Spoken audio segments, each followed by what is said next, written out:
All right, good morning. And as noted, the second National Day for Truth and Reconciliation, it is a direct response to Call to Action 80, which calls for a federal statutory day of commemoration. But in order to understand where we are, it is vital to understand our past. Between the years of 1831 and 1996, 140 residential schools operated in Canada. The church-run schools, established by the federal government, eroded culture and language. The goal, to assimilate the more than 150,000 First Nations, Inuit, and Métis Nation children, taken from their families, ripped from their communities. Within these facilities, children exposed to physical, psychological, and sexual abuse. Many of them did not make it home after years away.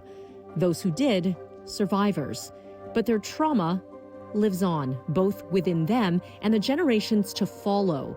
Survivors advocated for not only recognition of the atrocities, but also demanded accountability.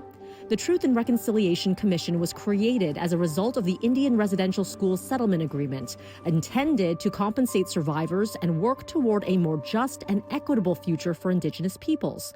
The Commission, operating from 2008 to 2015, declared the residential school system a form of cultural genocide.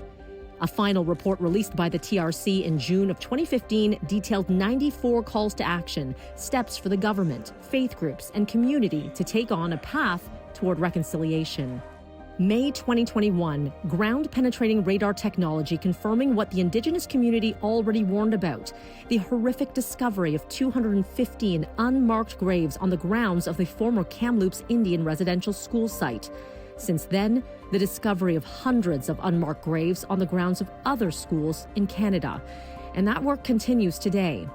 In April of this year, for the Church's role in the residential school system and historic papal apology, Pope Francis, in front of an audience including a Canadian delegation of Indigenous leaders, calling the abuses deplorable.